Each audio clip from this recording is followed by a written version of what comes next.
When 6-year-old Mia Hawkins crawled under the hood of a billionaire's broken Lamborghini on a sweltering Texas afternoon, she had no idea her 30-second engine fix would unravel a decades-old military conspiracy that had stolen her family's future. The moment tech mogul Christopher Wong spotted the Navy SEAL badge hanging around the little girl's neck, the same badge her dead father earned before a suspicious training accident, his face went white with recognition. What Christopher saw in that badge would force him to confront a devastating truth.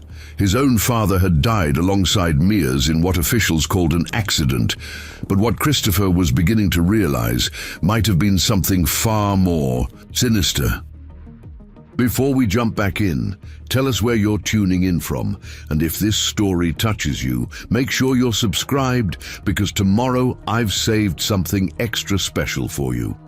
The first sign of trouble came with the distinctive whine of an expensive engine struggling against itself. Rachel Hawkins looked up from the transmission she was rebuilding at Lone Star Auto Repair, wiping grease-stained hands on her coveralls as the sleek black Lamborghini Huracan limped into the gravel parking lot. The engine coughed twice before dying completely, and she could hear the frustrated cursing of its driver even through the closed windows. "Mama, that car sounds sick," Mia observed from her perch on an overturned milk crate where she'd been sorting bolts by size and threading. While Rachel worked, the 6-year-old had an uncanny ability to diagnose mechanical problems just by listening, a gift that both amazed and worried her mother. "Sure does, sweetheart. Why don't you stay right there while I go see what this fancy gentleman needs?" The driver's door opened with a soft click, and Christopher Wong emerged, his tailored charcoal suit looking absurdly out of place in the dusty Texas heat. At 42, he carried himself with the confident bearing of someone accustomed to having problems solved with a phone call. But his current expression suggested this particular problem wasn't yielding to his usual methods.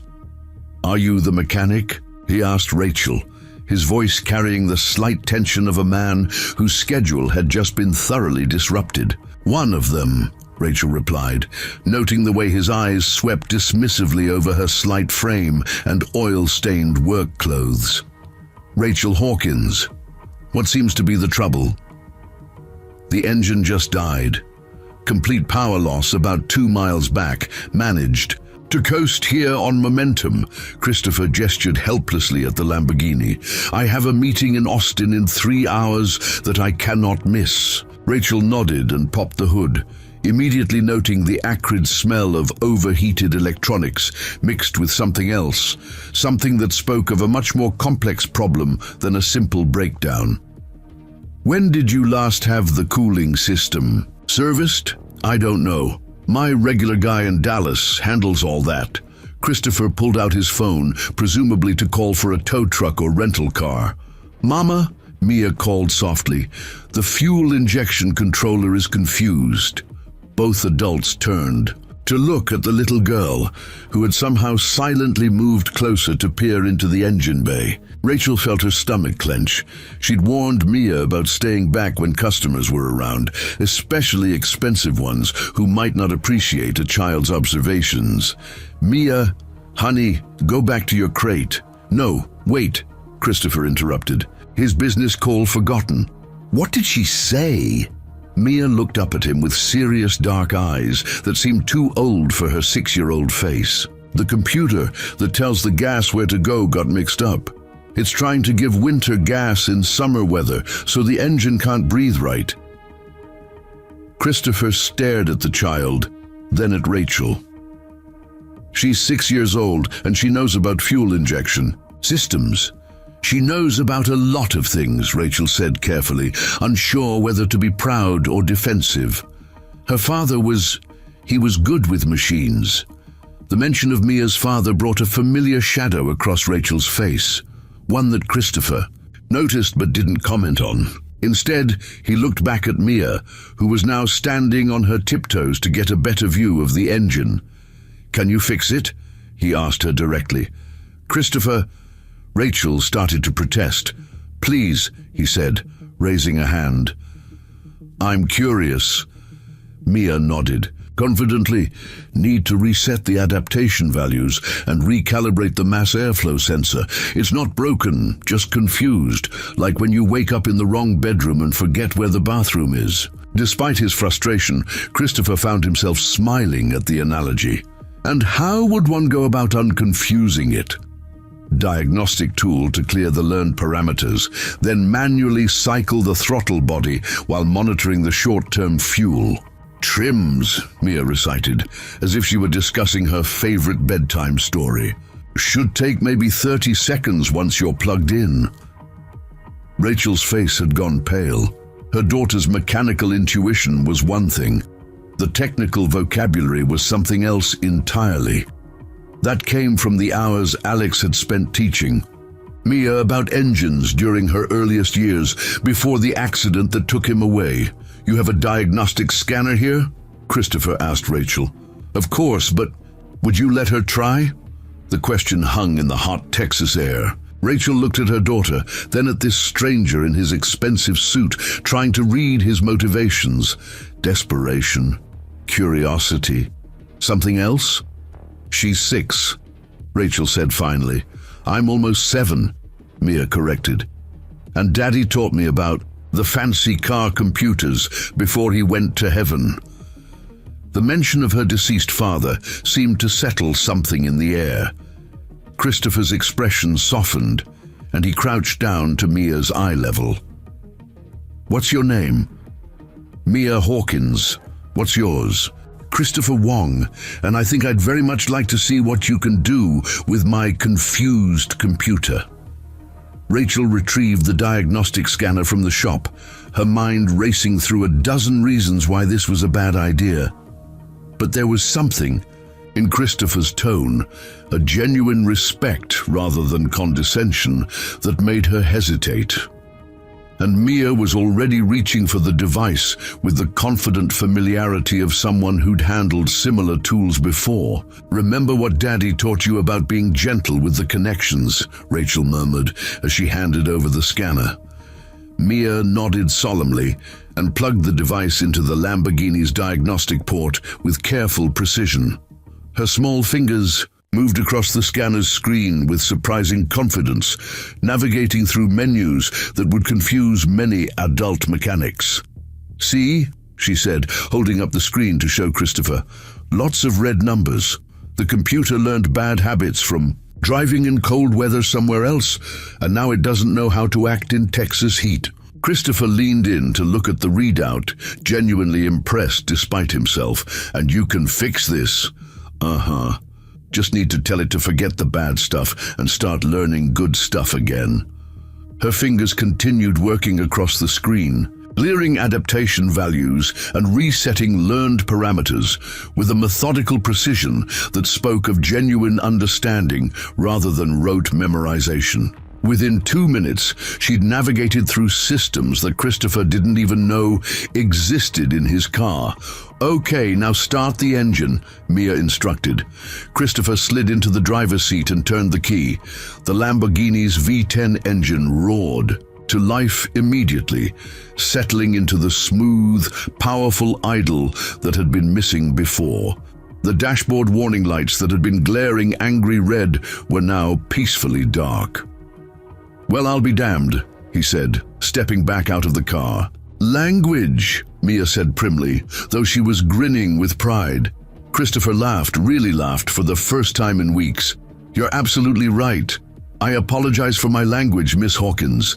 He reached for his wallet, intending to pay whatever Rachel's normal diagnostic fee might be, but stopped when his eyes caught something that made his blood run cold. Around Mia's neck, hanging from a simple chain, was a Navy SEAL badge.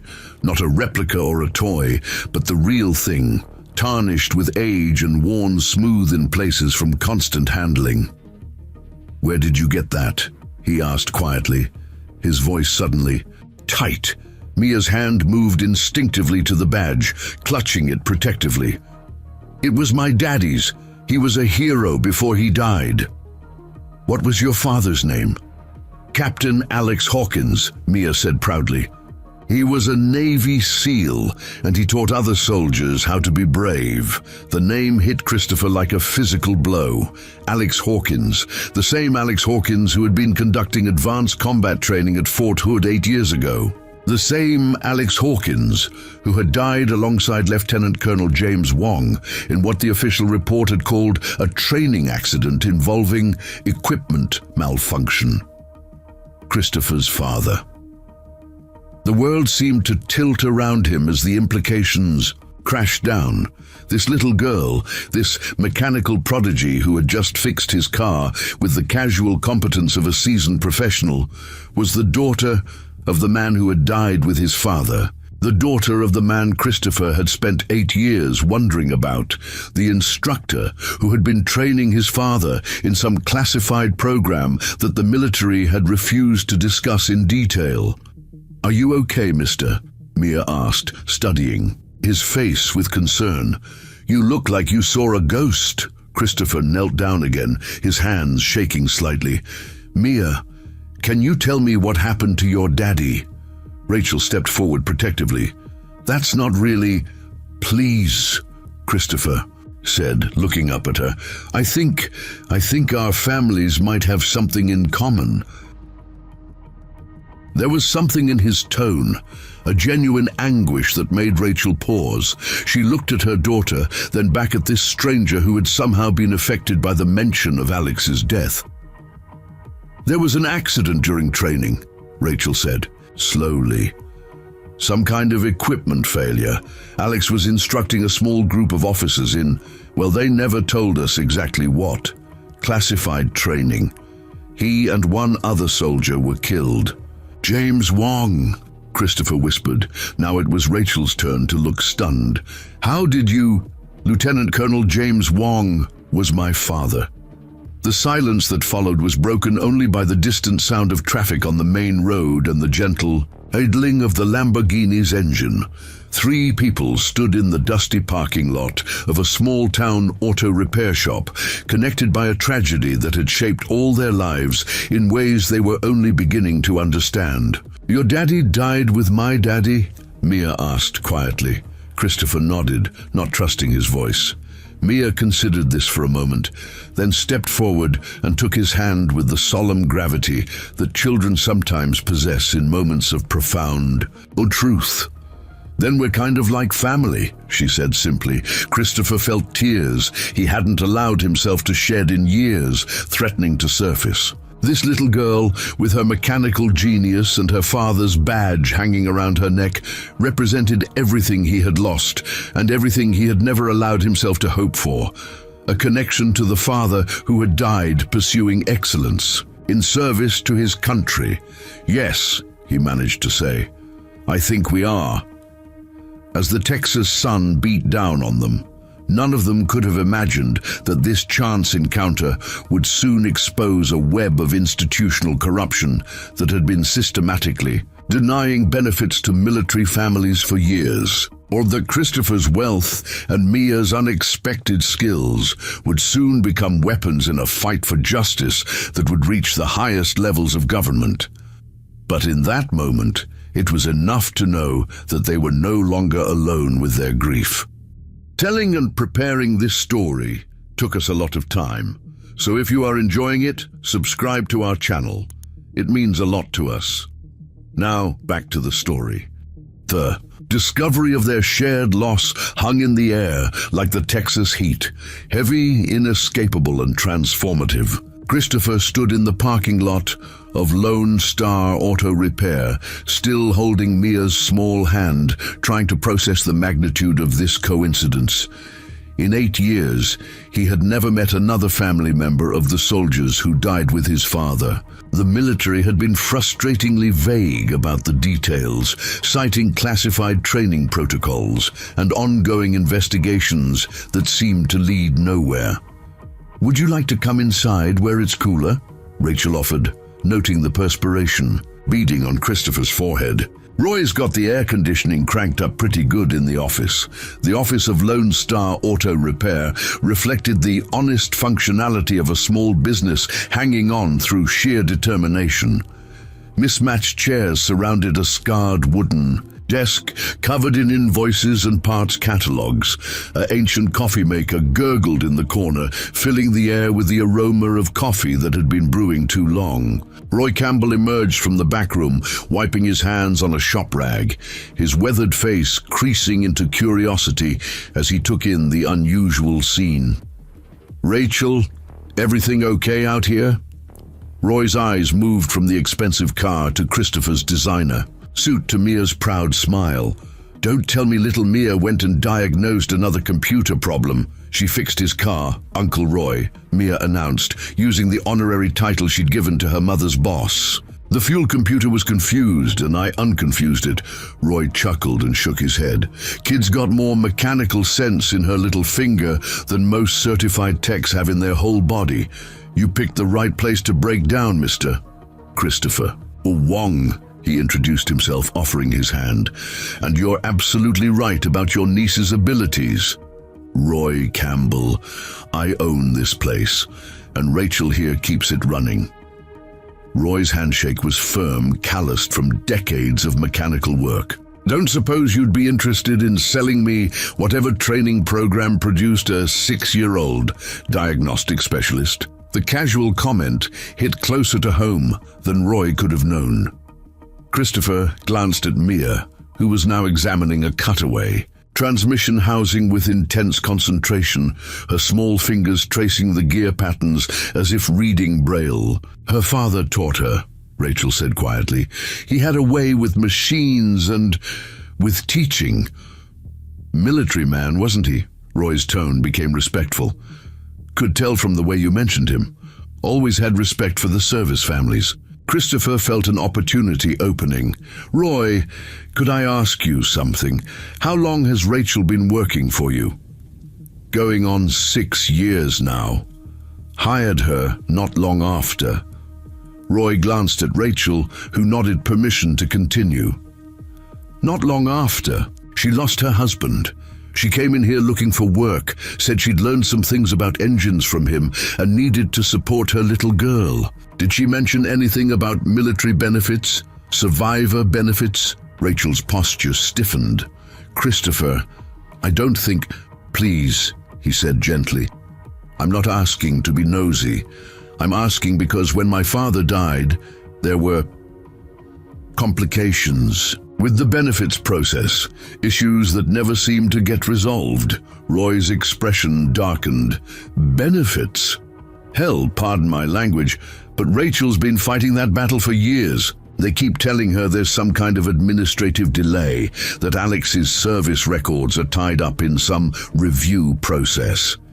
Meanwhile, she's working 2 jobs just to keep food on the table." "2 jobs?" Christopher looked at Rachel with new understanding. "I clean offices downtown 3 nights a week after the shop closes," Rachel said, her chin lifting with defensive pride. "Mia comes with me. She does her homework while I work. That's why she knows about computers," Mia added helpfully. "Mama taught me how to be quiet in the big buildings, and sometimes the security guards let me look at the servers in the basement."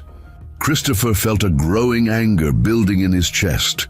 Here was a family that should have been receiving substantial survivor benefits, education assistance for Mia, health care, housing allowances, and instead, Rachel was working herself to exhaustion while bureaucrats shuffled papers.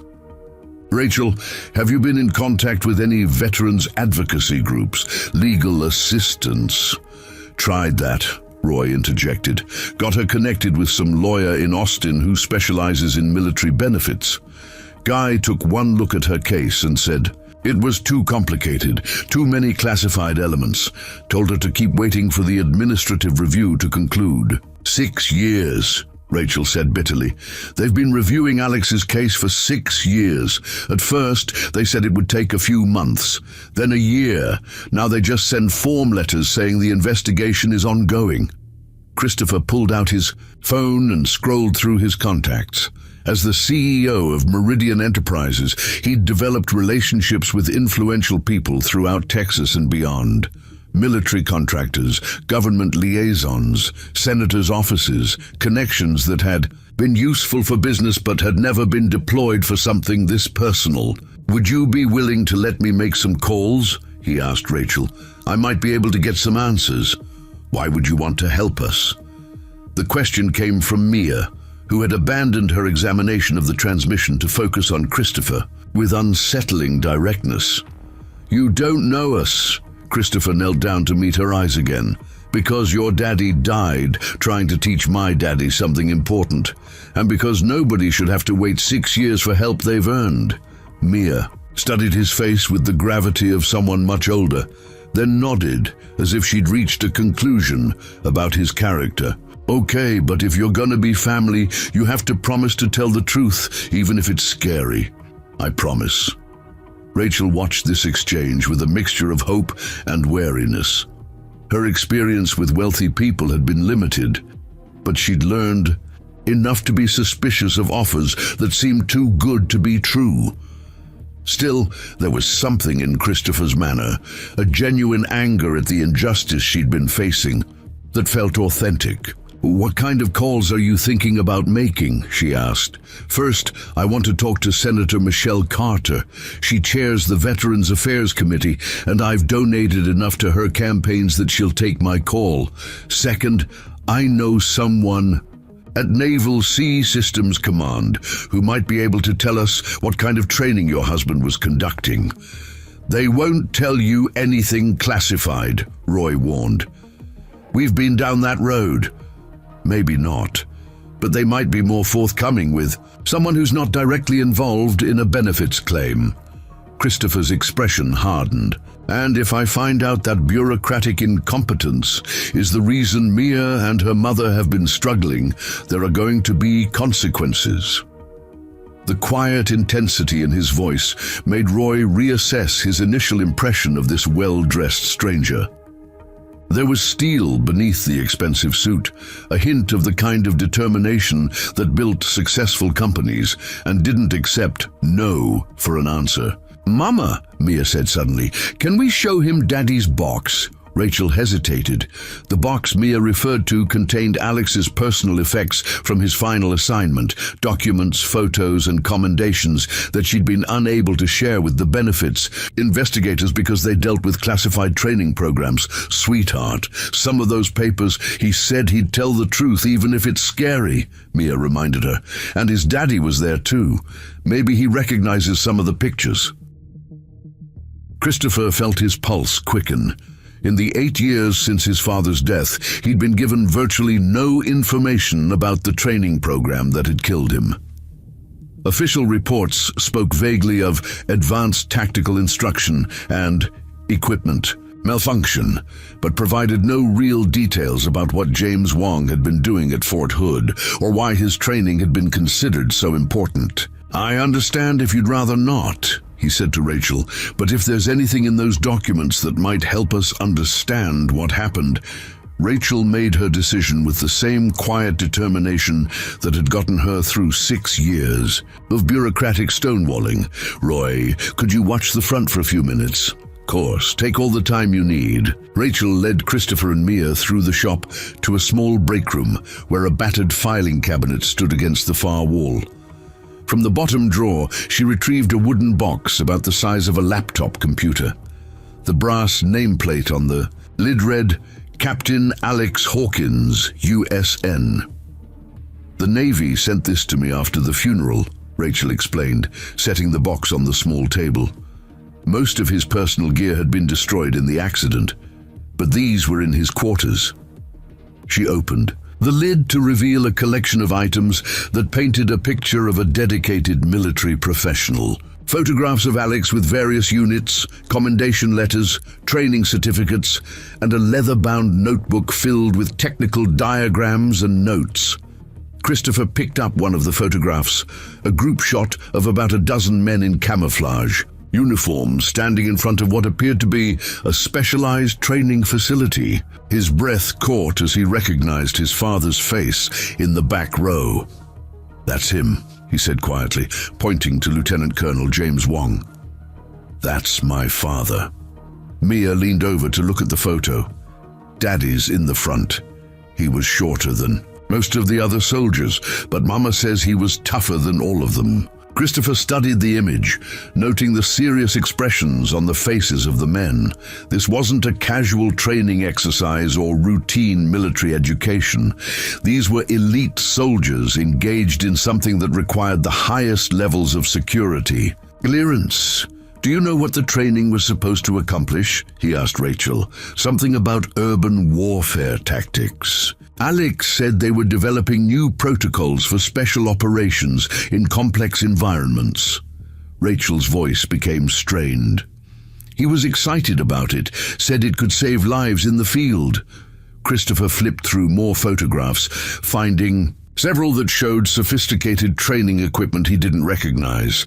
Mock urban environments, advanced communication systems, vehicles that appeared to be modified for specific tactical purposes. This looks like millions of dollars worth of specialized gear, he observed. That's what made the accident so strange, Rachel said. Alex was meticulous about equipment safety. He'd been training elite soldiers for 5 years without a single serious injury. The idea that he and your father would both be killed by equipment malfunction. She didn't finish the thought, but Christopher understood. In his business world, he'd learned to recognize when official explanations didn't match observable facts. The coincidence of 2 senior military personnel dying simultaneously during what should have been routine training was statistically suspicious. Rachel, would you be willing to let me take some of these photos to show to my contact at Naval Sea Systems Command? I'll make copies and return the originals. Will it help get us answers? I think it might. And I think Alex and my father deserve better than the non-answers we've been getting. Mia had been quietly examining her father's notebook, her young mind processing the technical diagrams with startling comprehension. Mama, look at this page. Daddy drew the same engine design that was in Mr. Christopher's car. Christopher leaned over to see what she was referring to. The page contained detailed schematic drawings of what appeared to be a high-performance engine management system, annotated with notes about electronic fuel injection and adaptive learning algorithms. Your father was designing automotive systems? Alex worked on military vehicles before he became an instructor, Rachel explained. He always said the same principles that made military equipment reliable could be applied to civilian technology. A thought began forming in Christopher's mind, a connection between Alex's technical expertise, the classified training program, and the institutional resistance that had stalled benefits processing for 6 years. If Alex had been developing proprietary technology for the military, there might be intellectual property issues complicating his survivors' benefits, corporate interests protecting valuable patents, military contractors avoiding liability, bureaucrats covering up mistakes that had cost lives and valuable research. I need to make those phone calls, Christopher said, his voice tight with controlled anger, and I think we're going to discover that this administrative delay has been deliberate. As he prepared to leave Lone Star Auto Repair with copies of Alex's photos, Christopher realized that his life had just taken a dramatic turn. This morning, he'd been a successful businessman with a vague sense of unfinished business regarding his father's death. Now he was potentially the only person with enough resources and connections to fight a system that had been systematically cheating a Gold Star family. The little girl who had fixed his car had given him something far more valuable than mechanical expertise. She had given him a purpose that went beyond profit margins and quarterly reports. She had given him a chance to honor both their fathers by demanding the truth. Christopher's Lamborghini felt different as he drove toward Austin that evening.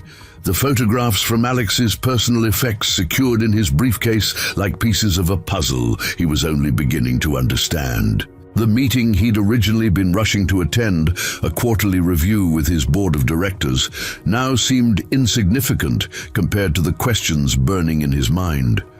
He'd rescheduled it with a brief phone call, citing a family emergency. That was more accurate than his assistant could have imagined. The 30-floor glass tower that housed Meridian Enterprises rose from downtown Austin like a monument to technological ambition. Christopher's corner office occupied the top floor, its floor-to-ceiling windows offering a panoramic view of the Texas Hill Country that had inspired many of his best strategic decisions. Tonight, however, he barely noticed the sunset painting. The landscape in shades of gold and crimson.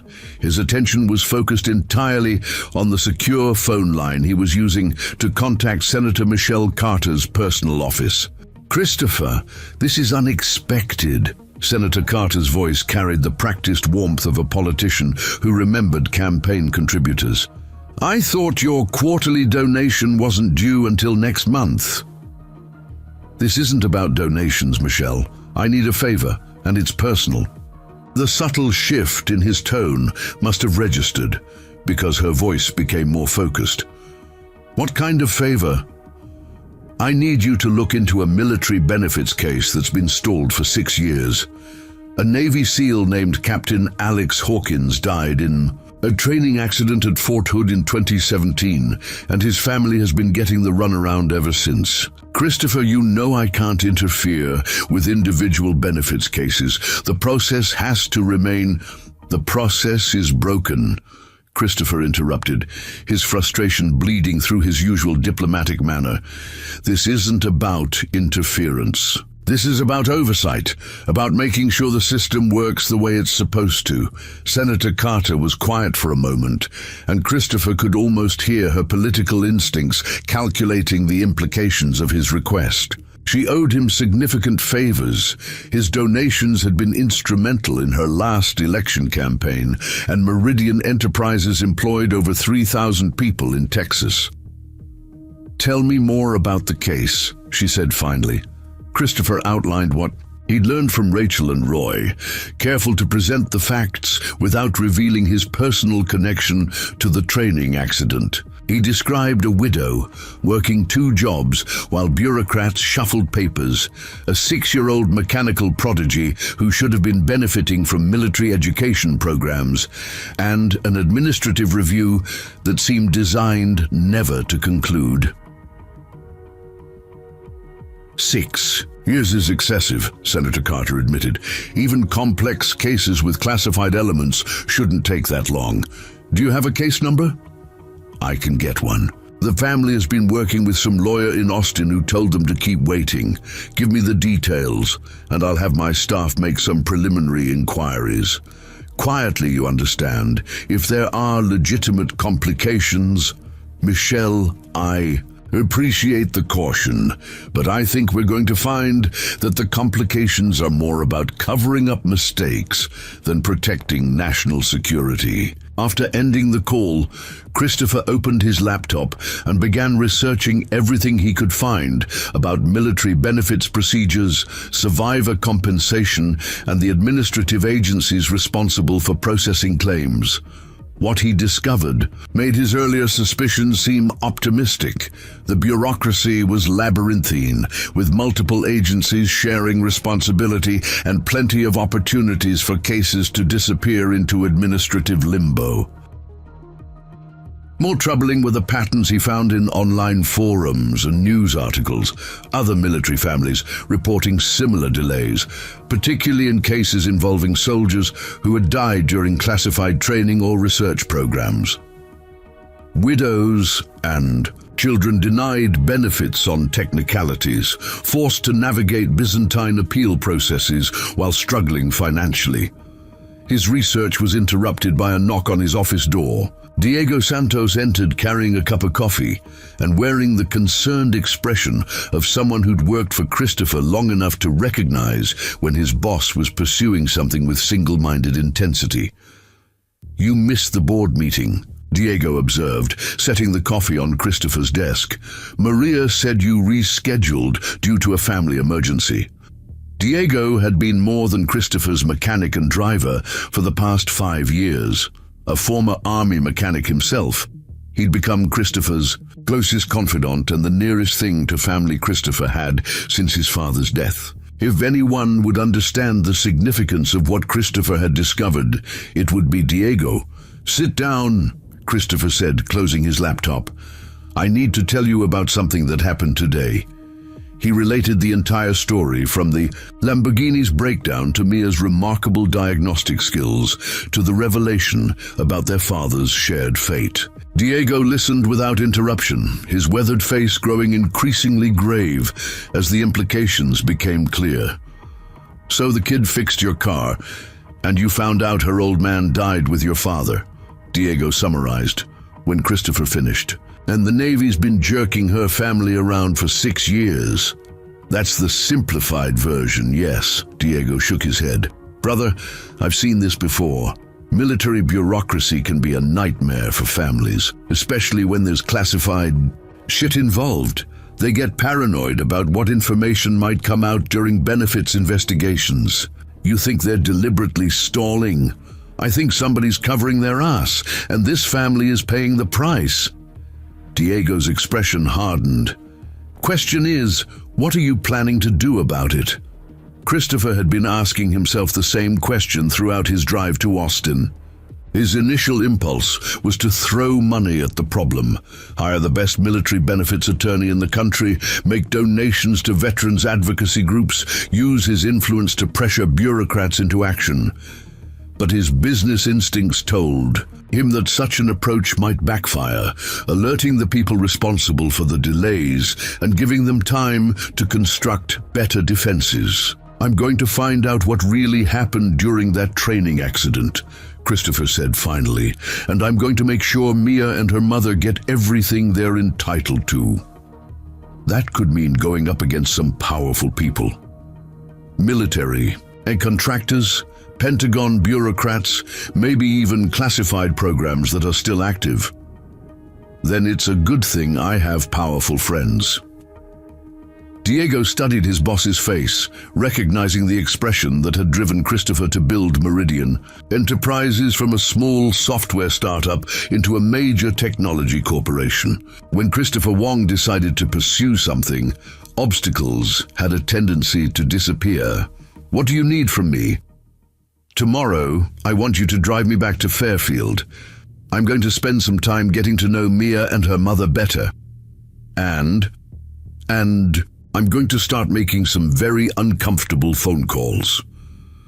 The next morning found Christopher back in Fairfield earlier than most small-town businesses opened their doors. He'd spent a restless night researching military training protocols and defense contracting procedures, building a preliminary understanding of the systems that had failed the Hawkins family. The more he learned, the more convinced he became that Alex's death and the subsequent benefits delays were connected by more than bureaucratic incompetence. Lone Star Auto Repair was already bustling with activity when Diego pulled the Lamborghini into the parking lot. Roy Campbell was wrestling with the transmission from an aging pickup truck, while Rachel worked on the engine of what appeared to be a delivery van. Mia sat at a small workbench, sorting bolts and washers with the methodical precision of someone who understood that even the smallest components were important.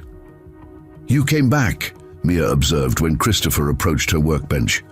"I told you I would.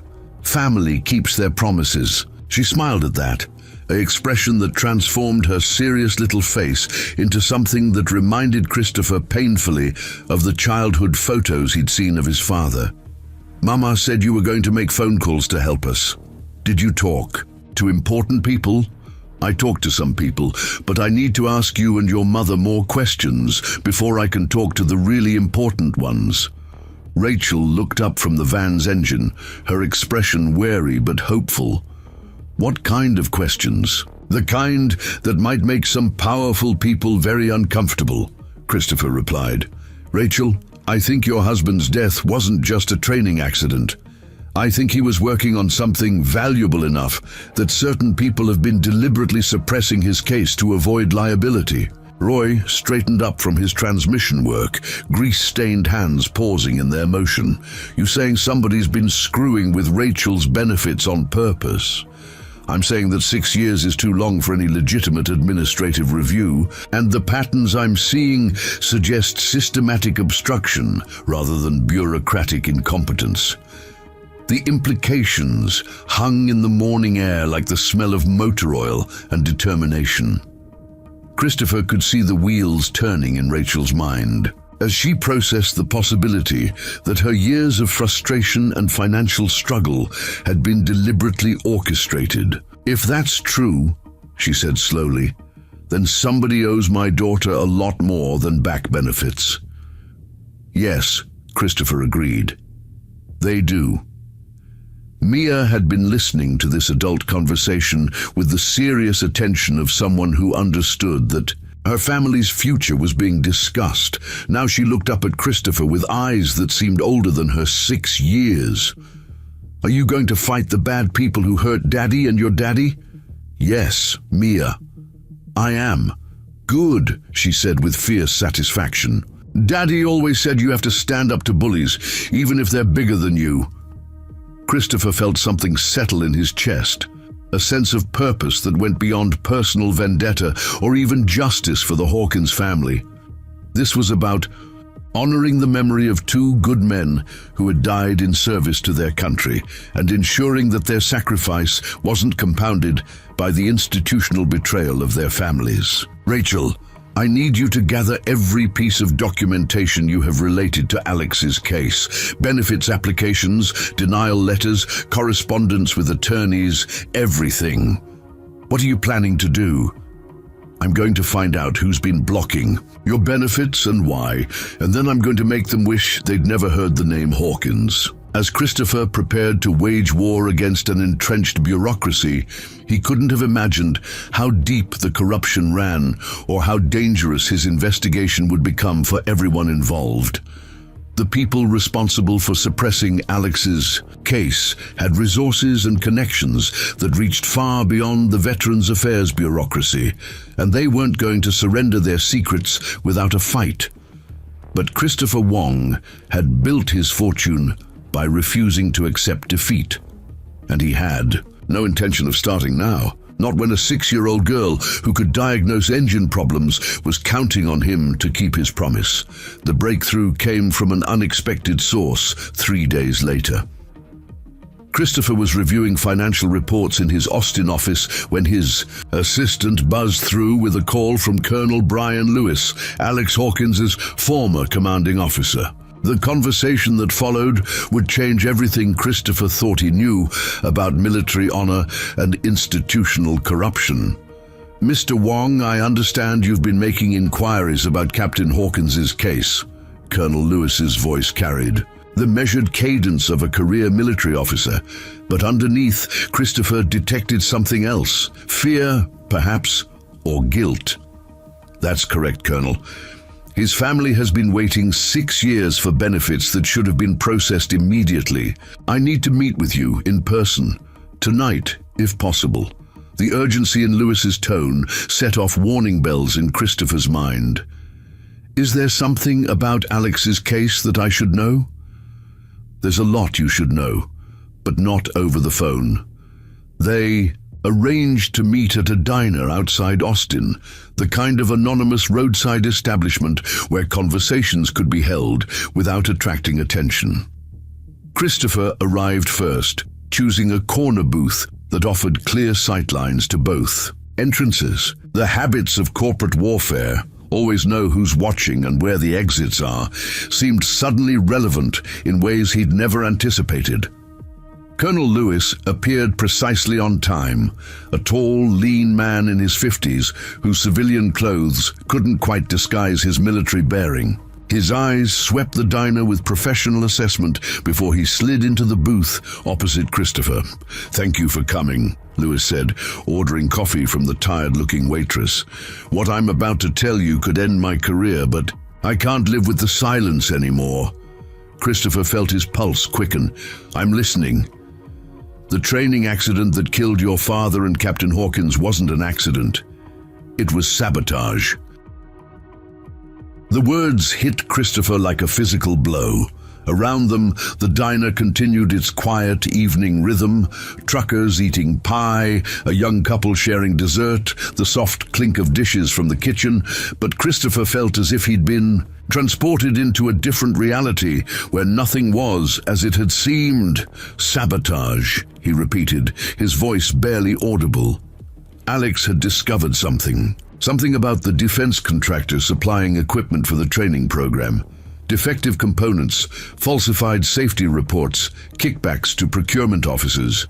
He was preparing to file a formal complaint when the equipment malfunctioned. During that final training exercise, Lewis pulled a manila envelope from his jacket and slid it across the table. "I've been carrying these copies for 8 years, waiting for someone with enough influence to do something about it."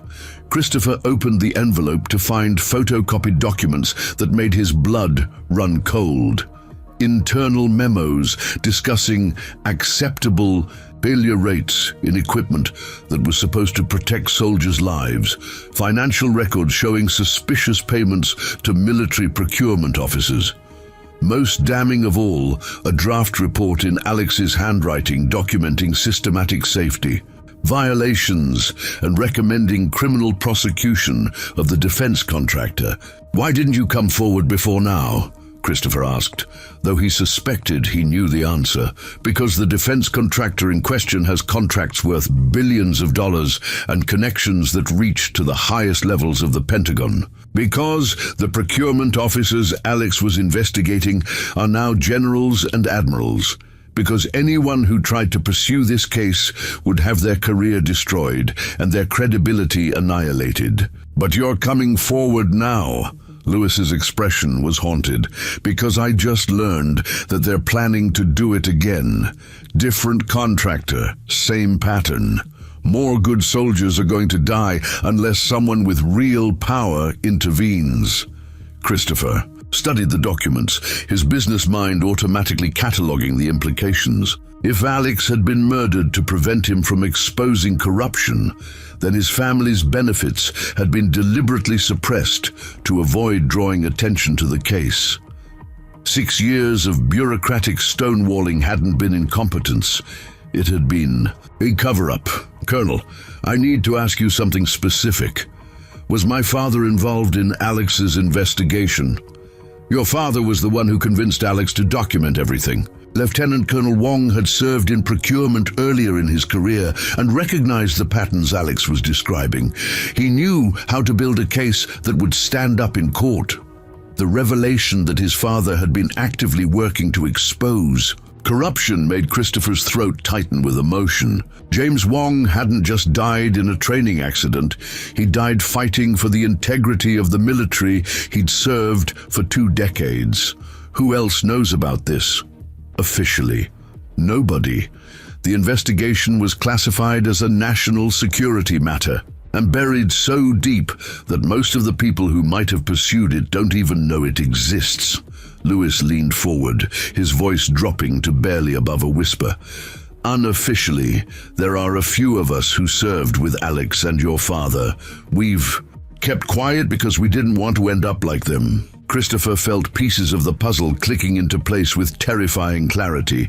The systematic denial of Rachel's benefits, the intimidation of the Austin lawyer who'd refused to take her case, the administrative delays that kept stretching indefinitely, all of it designed to ensure that Alex's investigation remained buried with him.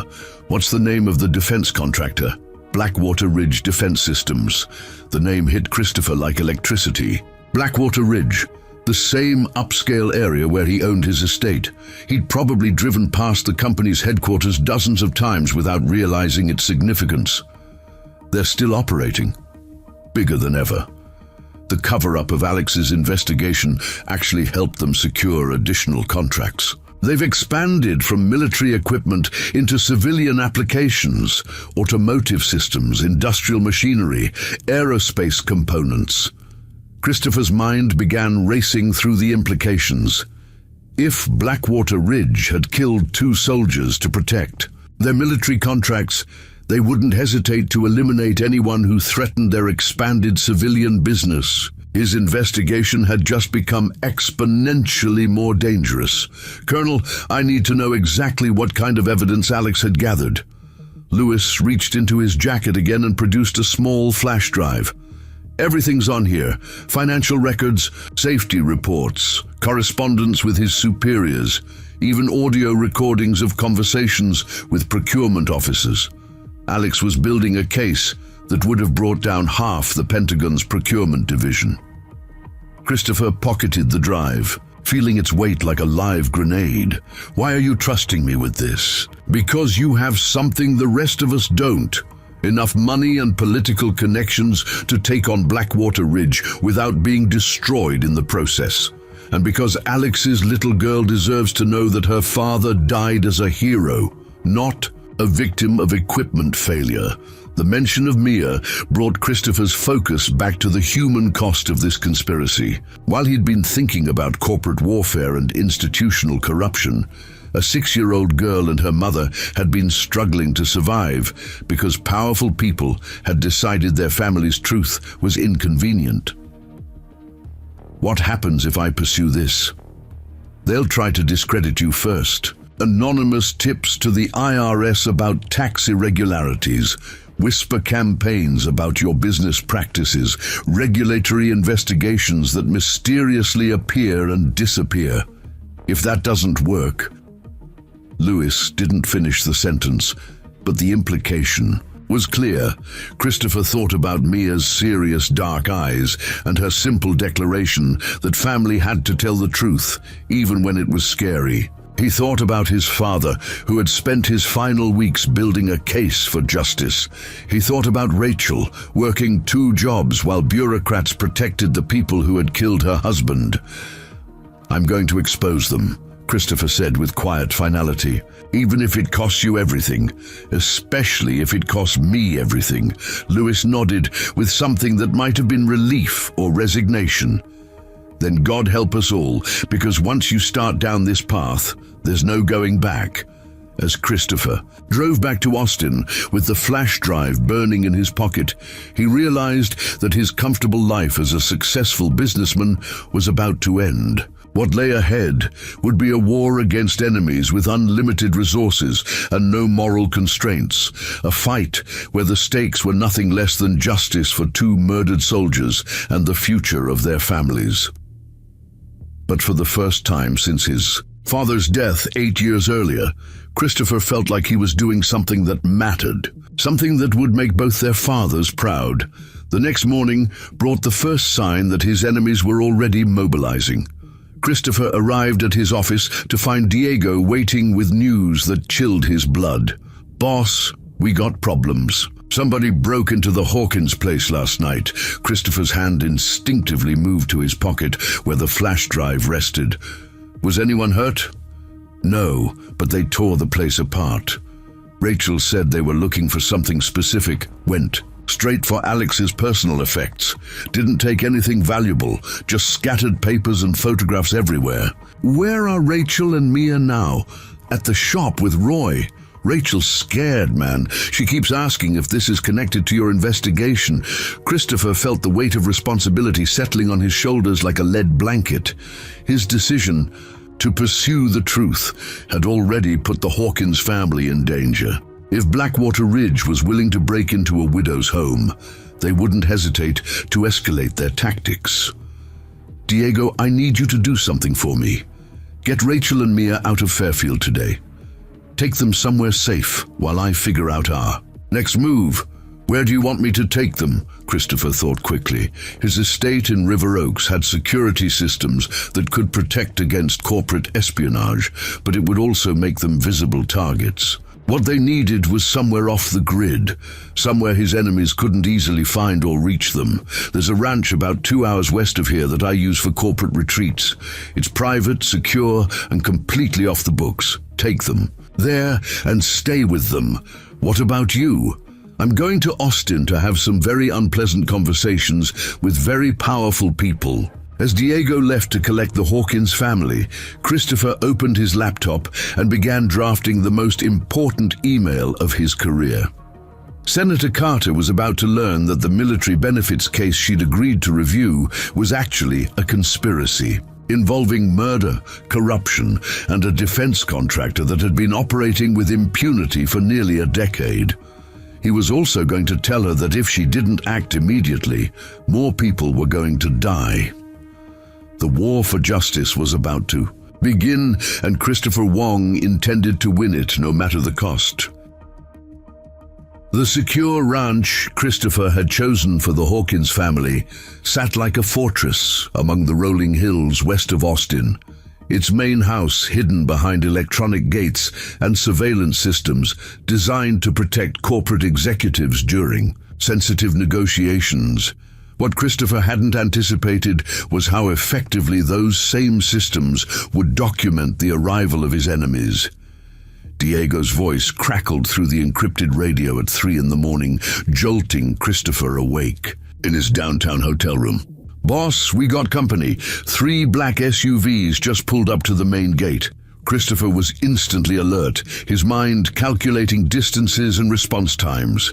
The ranch was 45 minutes away by car, but that assumed clear roads and no interference. If Blackwater Ridge had found the Hawkins family this quickly, they had resources and connections that exceeded even his pessimistic expectations. Are Rachel and Mia secure? Safe room in the basement. Rachel's holding up okay, but Mia keeps asking why the bad people followed us here. The image of 6-year-old Mia, the fearless little mechanic who had fixed his car and changed his life, now hiding in a basement because of his investigation, filled Christopher with cold fury. These people had already murdered her father. Now they were terrorizing his child. What's the tactical situation? 6 men, professional-grade equipment, moving like they know the property layout. This isn't intimidation, boss. This is extraction, Christopher. He felt ice forming in his veins.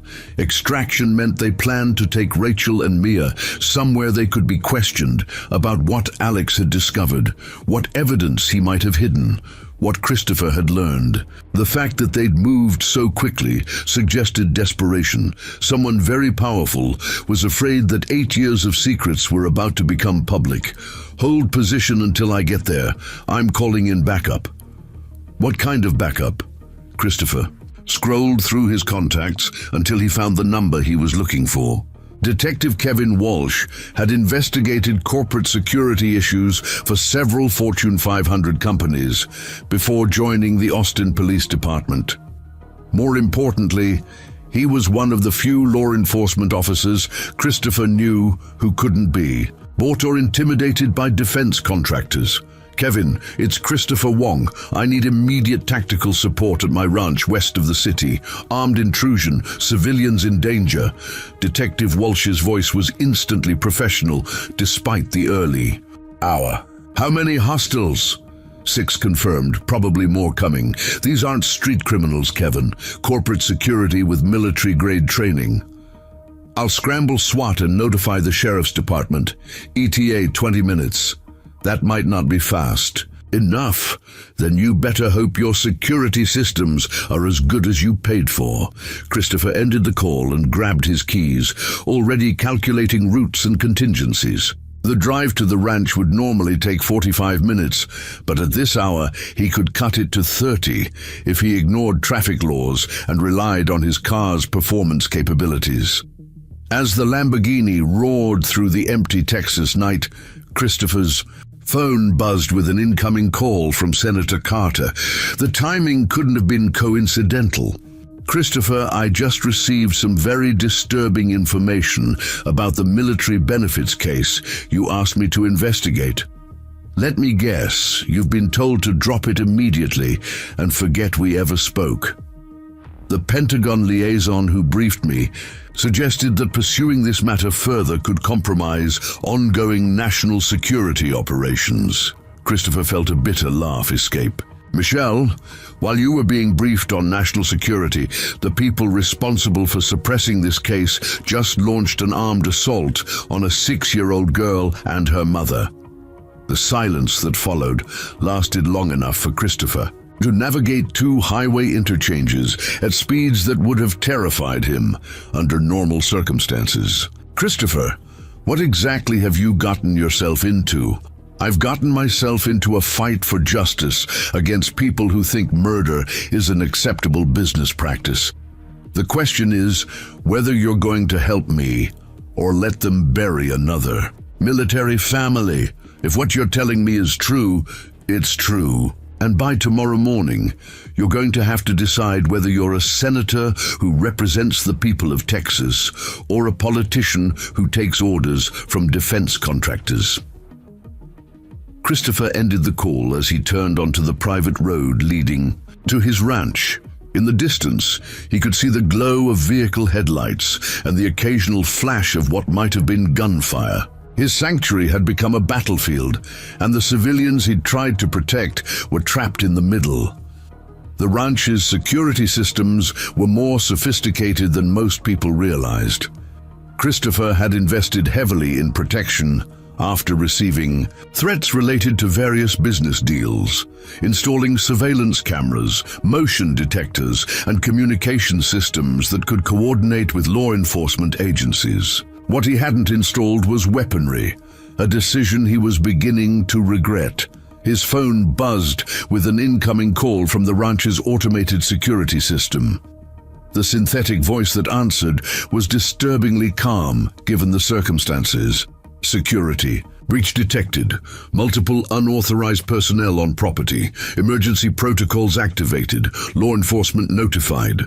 Christopher switched to the live surveillance feed on his phone, watching as armed figures moved systematically through his property. They weren't behaving like common criminals or even corporate security personnel. Their tactics were military precise, suggesting either active duty soldiers or recently discharged special operations veterans. Another call came through, this one from an unknown number. "Mr. Wong, this is Commander Harrison from Blackwater Ridge Security. We need to discuss the situation at your ranch." Christopher felt his grip tighten on the steering wheel. The fact that they were calling him directly meant they wanted to negotiate, which suggested they hadn't yet achieved their primary objective. "There's nothing to discuss. You're trespassing on private property and threatening innocent civilians. Mr. Wong, I think you misunderstand the gravity of your situation. The materials you've obtained relate to ongoing classified military operations. Possession of such materials by unauthorized personnel constitutes a federal crime. The only federal crime here is the one your company committed when you murdered 2 soldiers to cover up your corruption. I'm going to give you one opportunity to resolve this matter quietly. Surrender the materials you've obtained, cease your investigation, and no one needs to be harmed." Christopher was close enough now to see the tactical vehicles surrounding his ranch house. Police sirens wailed in the distance, but they were still several minutes away. Whatever was going to happen would be decided in the next few minutes.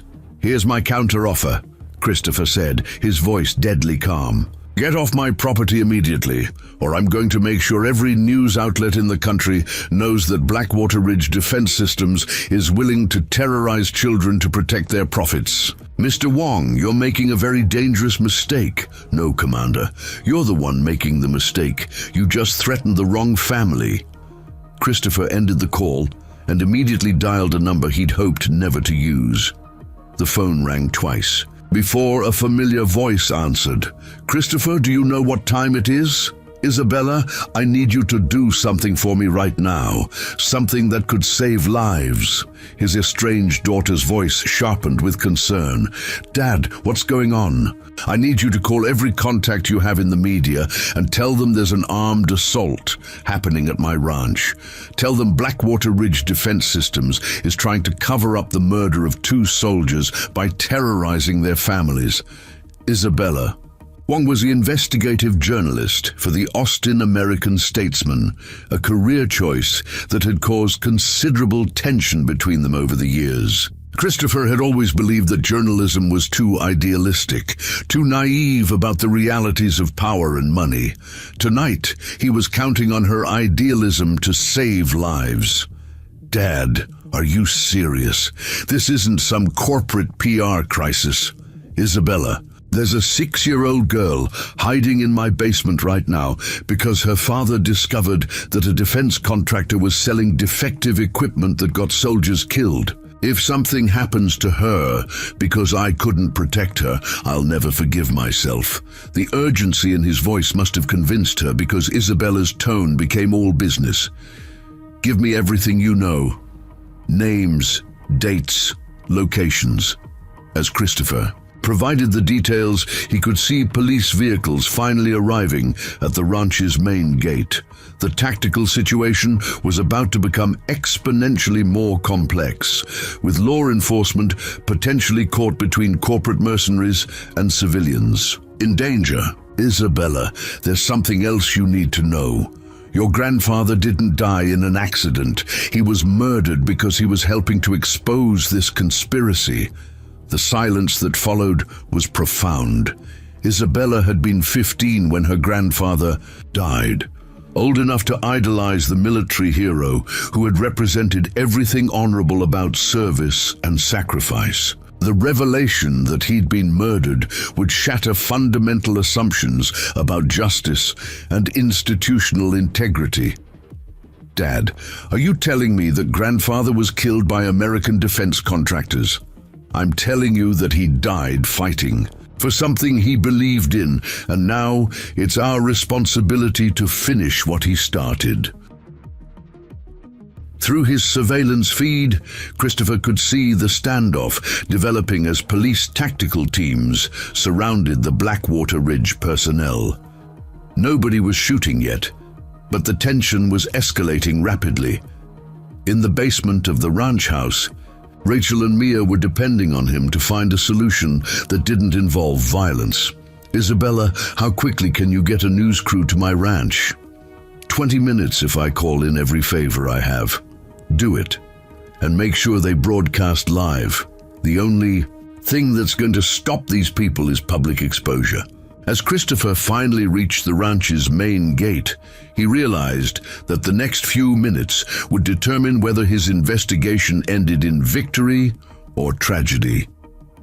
The forces arrayed against him had resources and connections that reached the highest levels of government, but they also had a vulnerability they might not have considered. They had underestimated the power of truth and the determination of people who refused to let their families be destroyed by institutional corruption.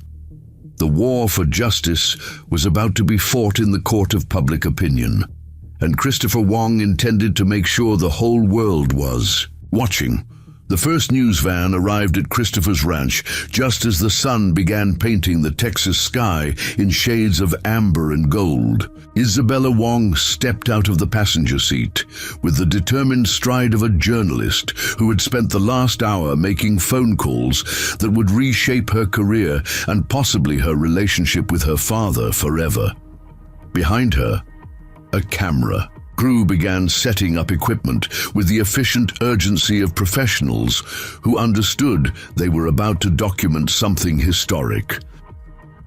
Christopher met his daughter at the police perimeter that had been established around the ranch house. 8 years of strained family dinners and awkward holiday conversations had done nothing to prepare either of them for this moment, when their shared blood and conflicting worldviews would finally serve a common purpose. "Dad," Isabella said, quietly, her usual antagonism replaced by something that might have been respect. "I've got crews from 3 networks on the way, plus live stream capabilities for social media.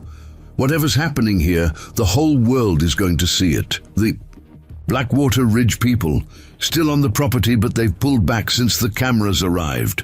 Apparently, corporate mercenaries are less enthusiastic about their work when it's being broadcast in real time." Christopher felt a grim satisfaction at this confirmation of what he'd suspected.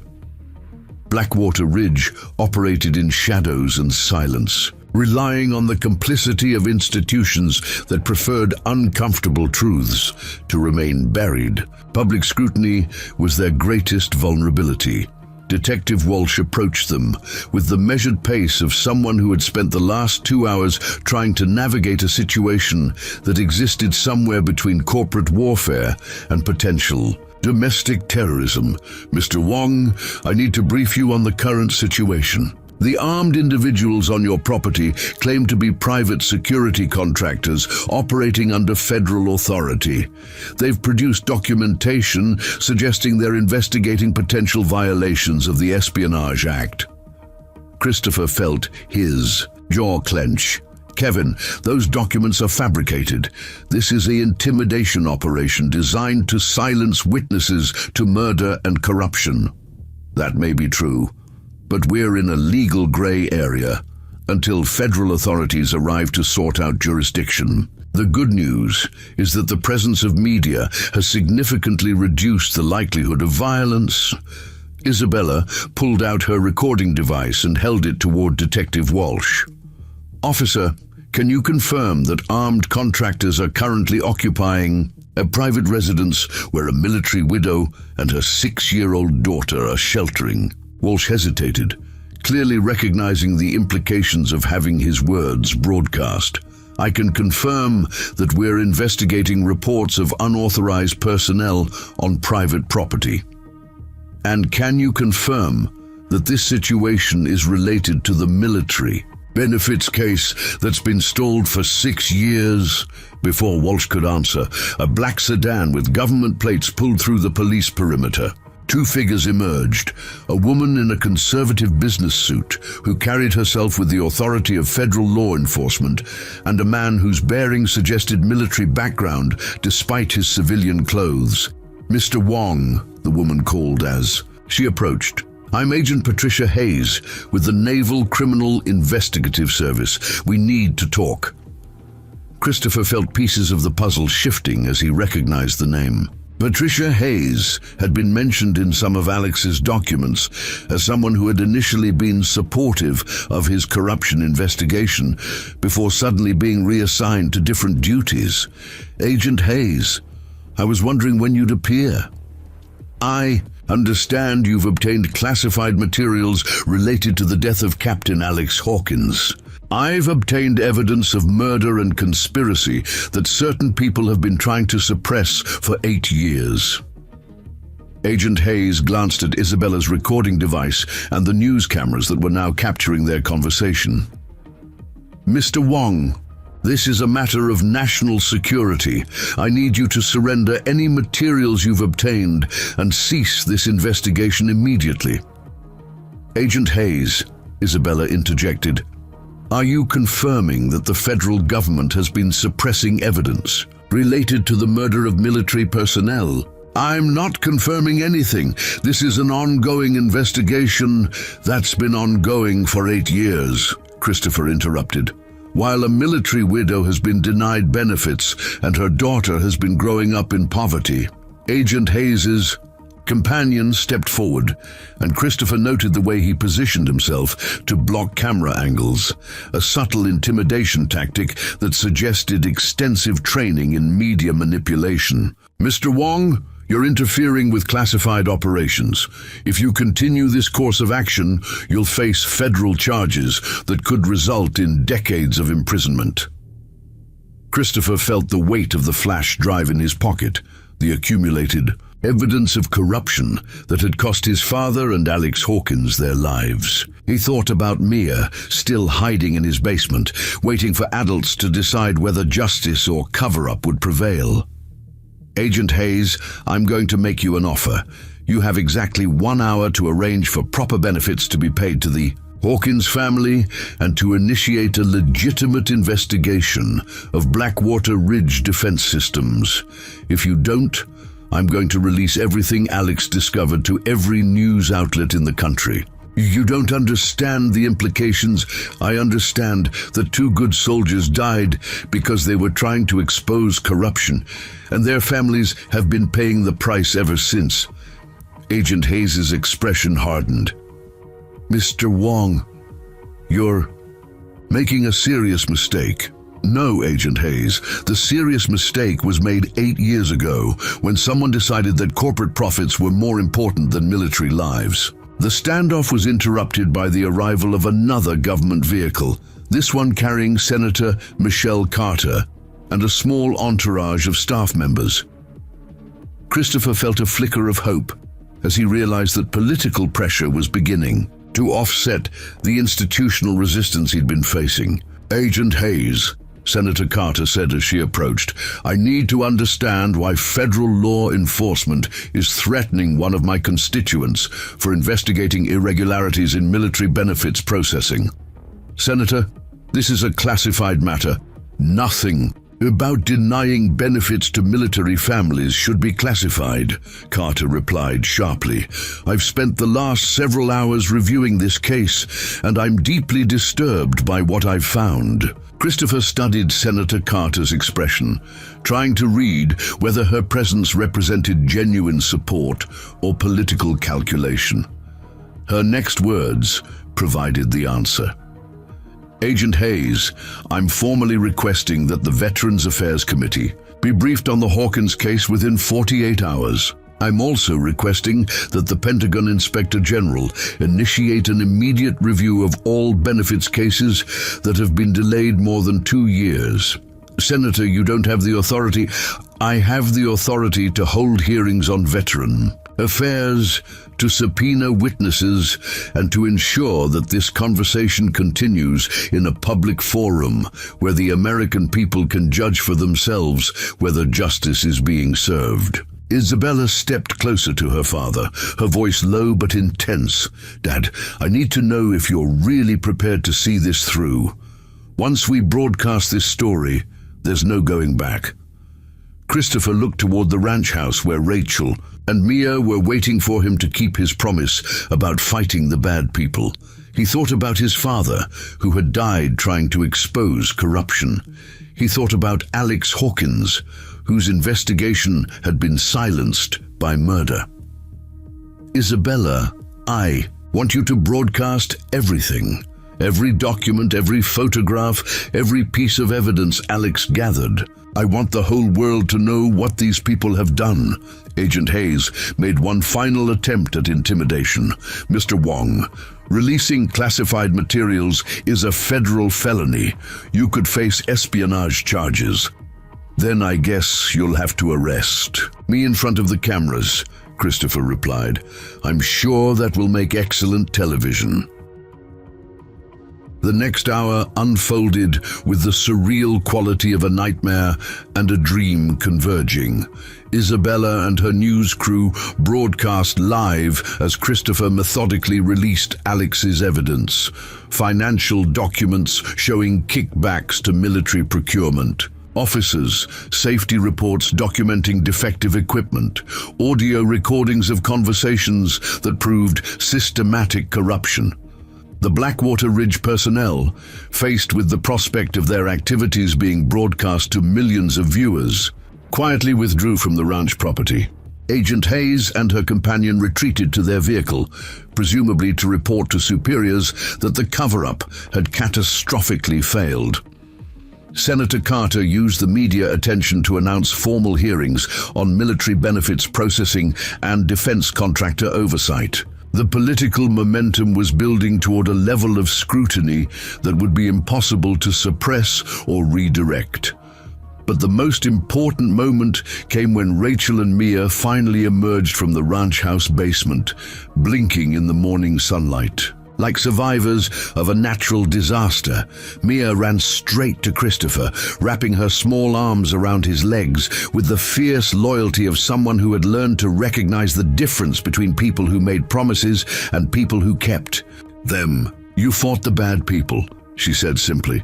"We all did," Christopher replied, lifting her up so she could see the news cameras and police cars that represented the victory they had won together. Rachel approached more cautiously, her expression mixing relief with the wariness of someone who had learned not to trust that good things would last. "Is it over?" she asked. Christopher looked at the federal agents who were undoubtedly planning their next move, at the news crews who would move on to other stories, at the political figures who would need to be watched carefully to ensure they followed through on their promises. "The immediate danger is over," he said, "but the real work is just beginning." As the sun climbed higher over the Texas hills, Christopher realized that his comfortable life as a wealthy businessman had ended permanently. What lay ahead would be months or years of investigations, hearings, and legal battles. There would be attempts at retaliation, efforts to discredit him and his evidence, institutional resistance that would test his resources and determination.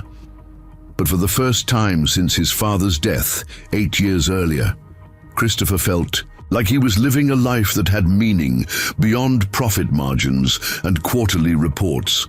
He had kept his promise to Mia about fighting the bad people.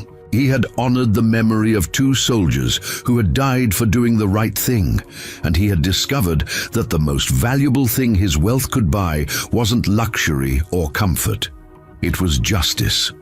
3 weeks after the confrontation at Christopher's ranch, the Senate Veterans Affairs Committee hearing room buzzed with tension that had been building since the story broke.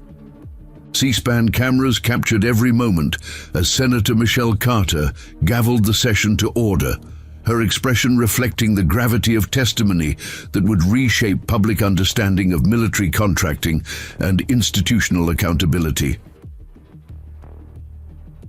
Christopher sat in the front row of the gallery, watching as Rachel Hawkins approached the witness table with the quiet dignity of someone who had endured years of bureaucratic dismissal and was finally being heard. Beside him, Mia colored in a workbook, occasionally looking up to wave at her mother with the unself-conscious support that only children can provide in moments of historic importance. "Mrs. Hawkins," Senator Carter began, "thank you for your courage in appearing before this committee. Can you tell us about your experience with the military benefits system following your husband's death?" Rachel's voice was steady as she recounted 6 years of form letters, administrative delays, and bureaucratic indifference. The committee members listened with expressions ranging from sympathetic to outraged as she described working 2 jobs while benefits that should have supported her family disappeared into an administrative maze designed to protect institutional secrets rather than serve military families. "Mrs. Hawkins, did anyone in the Benefits Administration ever explain to you why your case was taking so long to resolve?" They always said it was under review, that Captain Hawkins' death involved classified training, so everything had to be handled through special procedures. Rachel's composure wavered slightly. "For 6 years, they told me to be patient, that my husband's sacrifice required discretion." "And during this time, what kind of financial hardship did your family experience?" "We lost our military housing within 6 months. I had to find work immediately, but with no childcare and limited skills, the only jobs I could get were in auto repair and night cleaning." Mia spent most of her early childhood in garages and office buildings because I couldn't afford babysitters. Senator Carter's expression hardened. "Mrs. Hawkins, are you telling this committee that the daughter of a Navy SEAL was essentially homeless because the federal government failed to process benefits that were legally owed to your family?" "We were never homeless," Rachel replied, with quiet pride. "But there were months when we lived in our car, and months when we ate nothing but peanut butter sandwiches, because that's all I could afford." Christopher felt his hands clench as he listened to details he hadn't known before. While he'd been building his technology empire and complaining about quarterly profit margins, Mia had been learning to sleep in the back seat of her mother's car because bureaucrats were protecting the people who had killed her father. The next witness called was Colonel Brian Lewis, whose military bearing couldn't quite conceal 8 years of guilt and institutional pressure. His testimony would be the most damaging to the cover-up, and Christopher could see the federal agents in the back of the room taking careful notes. "Colonel Lewis, you served as Captain Hawkins' commanding officer during the training program where he died. Can you tell this committee what Captain Hawkins was investigating prior to his death?" Lewis took a breath that seemed to carry the weight of his entire career. Captain Hawkins had discovered systematic safety violations in equipment supplied by Blackwater Ridge Defense Systems, falsified testing reports, defective components that endangered soldier safety, and financial relationships between company executives and military procurement officers. And what was your response to these allegations? I instructed Captain Hawkins to document everything and prepare a formal report for the Inspector General. I also connected him with Lieutenant Colonel James Wong, who had experience with procurement. Fraud investigations, Senator Carter leaned forward. Colonel Lewis, are you testifying that both men who died in the training accident were actively investigating corruption at the time of their deaths? Yes, ma'am. They were building a case that would have exposed billions of dollars in fraudulent contracts and resulted in criminal prosecutions of both corporate executives and military officers. The hearing room erupted in murmurs that Senator Carter quickly silenced with her gavel. Christopher watched as reporters furiously scribbled notes and typed messages to their editors. This wasn't just a story about military benefits anymore. It was a story about institutional murder and cover-up that reached the highest levels of government. Colonel Lewis, who else was aware of this investigation? The investigation was classified, but several senior officers in the procurement division would have known about it. They would have received preliminary reports and known that their practices were under scrutiny. And what happened to the evidence Captain Hawkins had gathered? Lewis's expression became haunted. After the accident, I was ordered to turn over all materials related to the training program to federal investigators. I was told that the investigation would continue under federal jurisdiction. But it didn't continue, did it? No, ma'am. The case was classified as a matter of national security and effectively buried. Christopher felt a tap on his shoulder and turned to see Isabella sliding into the seat beside him. His daughter's expression mixed professional satisfaction with personal vindication. The story she had broken was now reshaping military policy and bringing down corrupt officials. "Dad, you need to see this," she whispered, showing him her phone. The Pentagon just announced that 3 generals are being relieved of duty pending investigation. Blackwater Ridge's stock has dropped 40% since trading opened this morning.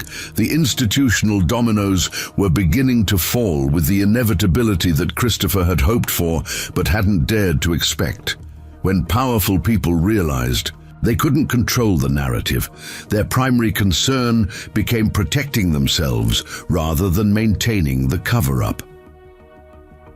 The afternoon session brought testimony from Admiral Helen Price, the naval officer who had been responsible for benefits administration during the years when Rachel's case had been systematically delayed.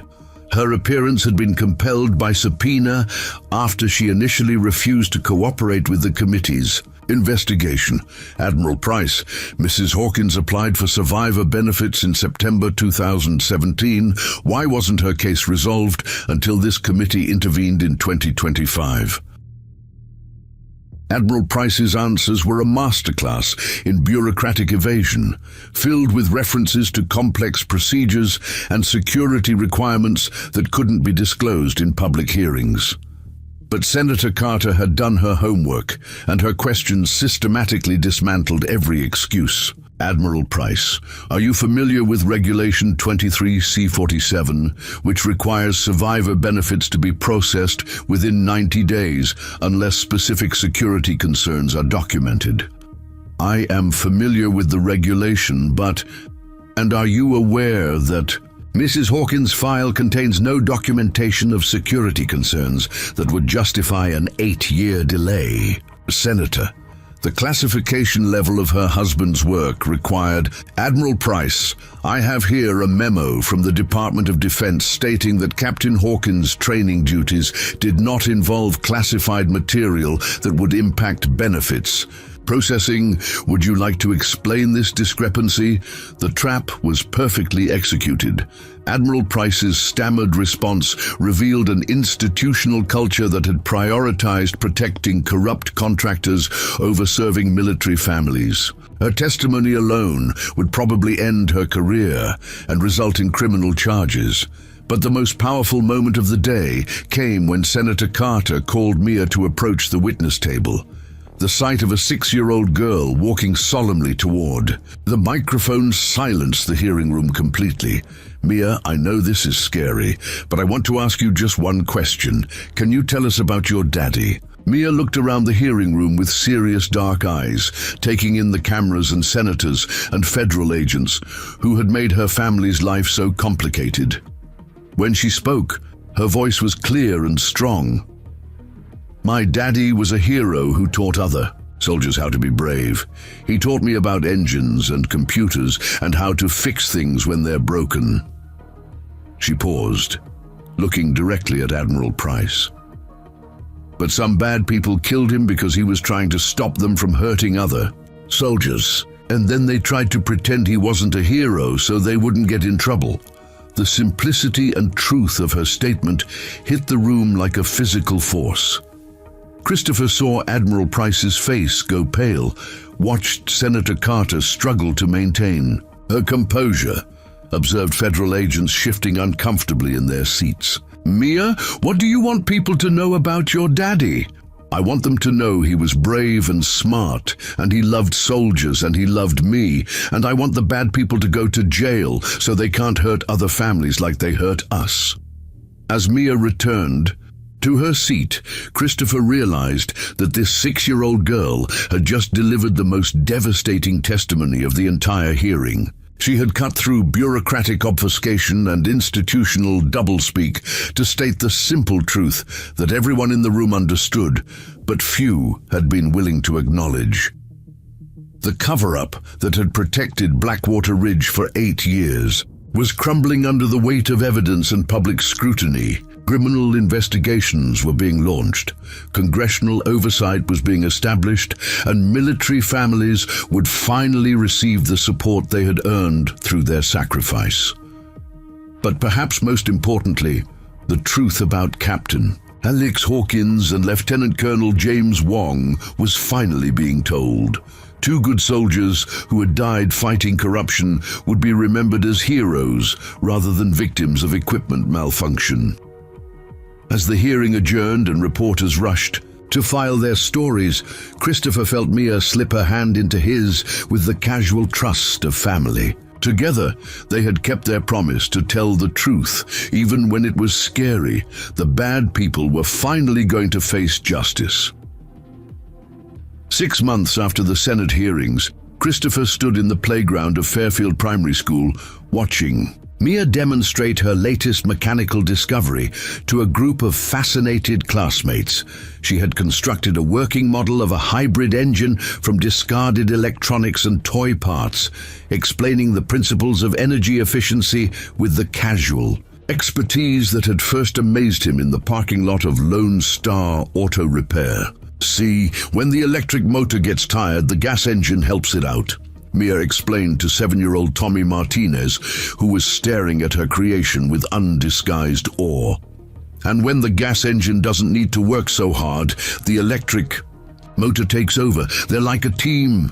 Christopher smiled at the metaphor, recognizing in it the same collaborative spirit that had brought justice to her family. The intervening months had transformed not just the Hawkins family's circumstances, but the entire landscape of military accountability and corporate oversight.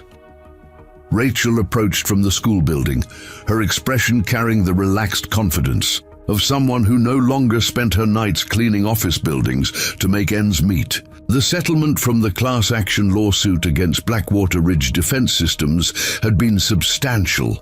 But more importantly, the military benefits that should have been available from the beginning were now being paid with retroactive interest that acknowledged years of institutional failure. Dr. Torres says Mia's ready to start the advanced engineering program at the university this fall, Rachel reported, referring to the child psychologist who had become both advocate and friend. During the legal proceedings, part-time enrollment with accommodations for her age, but full academic credit. How does Mia feel about it? She's excited. She wants to learn how to design engines that don't pollute the air and vehicles that can help people in disasters. Rachel's voice carried the pride of a mother whose daughter had found purpose in her exceptional gifts. She says she wants to build things that help soldiers stay safe. The transformation in Mia's opportunities was perhaps the most personally satisfying aspect of Christopher's victory against institutional corruption. The girl who had once slept in the back seat of her mother's car now had access to educational resources that could nurture her remarkable abilities. More importantly, she had grown up understanding that fighting for justice was not only possible, but necessary. Diego Santos joined them at the playground's edge, carrying the afternoon newspaper that had become his daily ritual since the story broke. "Boss, you're gonna want to see this. Federal judge just sentenced the Blackwater Ridge executives 25 years each for conspiracy and murder." Christopher took the newspaper, noting the headline that declared, "Defense contractor officials receive maximum sentences in military murder case." The accompanying photograph showed former Blackwater Ridge CEO Martin Kellerman being led away in handcuffs, his corporate arrogance replaced by the defeated expression of someone whose carefully constructed empire had collapsed under the weight of evidence and public scrutiny. What about the military officers who were involved in the cover-up? Admiral Price got 15 years for conspiracy and dereliction of duty. 3 generals are facing court-martial proceedings that could end with life sentences. Diego's satisfaction was evident in his voice. Turns out when you start pulling threads, the whole sweater unravels. The systematic prosecution of everyone involved in the conspiracy had been more comprehensive than Christopher had dared to hope. Federal prosecutors, energized by public attention and congressional oversight, had pursued cases with the thoroughness that political pressure could inspire. The message was clear. Murdering soldiers to protect corporate profits would result in consequences that no amount of political influence could mitigate. Isabella Wong approached from across the playground, her professional demeanor softened by the genuine affection she developed for the family whose story had transformed her relationship with her father. The Pulitzer Prize nomination for her investigative reporting had been gratifying, but the personal reconciliation with Christopher had been more meaningful. "Dad, I just got off the phone with Senator Carter's office. The military benefits reform. A bill passed the Senate this morning, unanimous vote.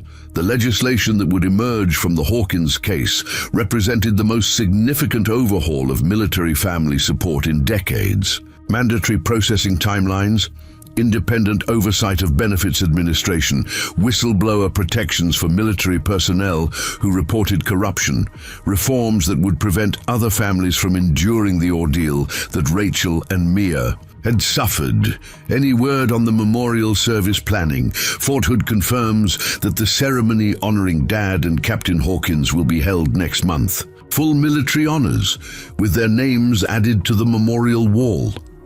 Isabella's voice became softer. Mia's been asked to speak at the dedication. Christopher felt the familiar mixture of pride and sorrow that accompanied any discussion of his father's death. The revelation that James Wong had died fighting corruption rather than in a random training accident had transformed Christopher's understanding of his father's legacy. The man he had remembered as a distant military professional had actually been a warrior for justice who had sacrificed his life to protect other soldiers. How is Mia handling the attention? Like she handles everything else, with more maturity than most adults. Rachel's voice carried amused respect for her remarkable daughter. She told the reporter yesterday that she doesn't want to be famous for being sad. She wants to be famous for building things that help people. As if summoned by their conversation, Mia approached with her hybrid engine model, her face glowing with the satisfaction of successful teaching. "Mr. Christopher, Tommy wants to know if you can help him build one of these for the science fair." "I think we can arrange that," Christopher replied, kneeling down to examine her creation more closely. The engineering was sophisticated enough to impress his product development team, but simple enough for a child to understand and replicate. "Mia, can I ask you something? When you grow up and become an engineer, what do you want people to remember?" "About your daddy?" Mia considered the question with the serious thoughtfulness that had characterized her since their first meeting. "I want them to remember that he was brave enough to fight bad people even when it was dangerous. And I want them to know that when grown-ups make promises to kids, they should keep them." The simple wisdom of her response reminded Christopher why he had risked everything to expose the conspiracy that had destroyed her family. Children deserved to grow up in a world where institutional power served justice rather than protecting corruption, where sacrifice was honored rather than covered up, where promises made to military families were kept rather than forgotten. Father Luis Fernandez approached from the church parking lot adjacent to the school, his presence adding the spiritual dimension that had sustained the Hawkins family through their darkest years.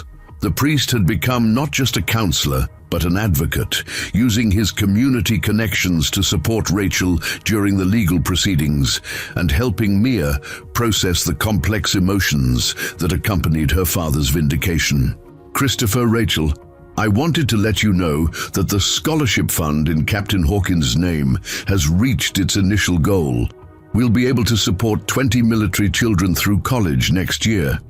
The scholarship fund had been Christopher's idea, a way to ensure that Alex's legacy extended beyond his own family to support other children whose parents had made the ultimate sacrifice. Corporate donations had poured in once the story became public, with companies eager to demonstrate their support for military families and distance themselves from the corruption that Blackwater Ridge had represented. Any applications from local students? Several, including Tommy Martinez, whose father served in Afghanistan. Apparently, Mia's been tutoring him in mathematics and engineering principles. Christopher wasn't surprised. Mia's natural teaching ability had emerged as strongly as her mechanical genius, and she seemed to derive as much satisfaction from helping others learn as from solving complex problems herself. Her father's gift for instruction lived on in his daughter's generosity with her knowledge. As the afternoon sun began to cast longer shadows across the playground, Christopher reflected on the transformation that 9 months had brought to all their lives. The wealthy businessman who had been rushing to a board meeting in his broken Lamborghini no longer existed. In his place stood someone who understood that the most valuable thing money could buy wasn't luxury or comfort, but the opportunity to fight for justice when institutions failed to protect the innocent. Rachel had evolved from a struggling single mother into an advocate for military families, testifying before congressional committees and speaking at veterans organizations about the importance of institutional accountability. Her experience with bureaucratic obstruction had given her insights that policymakers needed to hear, and her quiet dignity had made her an effective spokesperson for reform. Mia had grown from a 6-year-old mechanical prodigy into a young advocate for truth and justice, understanding that her father's death had meaning beyond personal loss. She carried his Navy SEAL badge not just as a memento, but as a reminder that some fights were worth pursuing regardless of the personal cost. "Mama," Mia said suddenly, "can we visit Daddy's grave before we go home?" "Of course, sweetheart." Christopher found himself included in the invitation, a privilege that represented the family bond that had emerged from their shared struggle for justice. As they walked toward Hillcrest Memorial Park, he realized that the most important legacy of their fight wasn't the criminal prosecutions or policy reforms, but the relationships that had been forged in the crucible of institutional resistance. At Alex's gravestone, Mia placed a small American flag beside the fresh flowers that Rachel brought every week. The inscription that had once seemed inadequate, Captain Alex Hawkins, USN, beloved husband and father, now carried the weight of vindicated truth. Everyone who read it would know that this soldier had died as a hero, fighting corruption that threatened the lives of his fellow servicemen. "Daddy," Mia said softly, "we kept our promise. The bad people are in jail, and other kids won't have to live in cars because grown-ups lied about their daddies." As they stood together in the fading Texas light, Christopher understood that this was what victory looked like. Not the satisfaction of defeating enemies or the vindication of being proven right, but the quiet knowledge that a little girl could visit her father's grave, knowing that his sacrifice had been honored and his mission completed. The war for justice had been won, and the future belonged to children who would grow up in a world where truth mattered more than convenience, where institutions served people rather than protecting themselves, and where promises made to military families would be kept. It was a future worth fighting for, and a legacy that would honor the memory of two soldiers who had died believing in the possibility of change. 2 years after a broken Lamborghini had changed their lives forever, Christopher stood in the engineering laboratory at the University of Texas, watching 8-year-old Mia Hawkins present her latest project to a panel of professors who had long since stopped being surprised by her capabilities. The prototype she had designed, a diagnostic system that could predict mechanical failures before they occurred, represented the culmination of everything her father had taught her about the intersection of technology and human safety.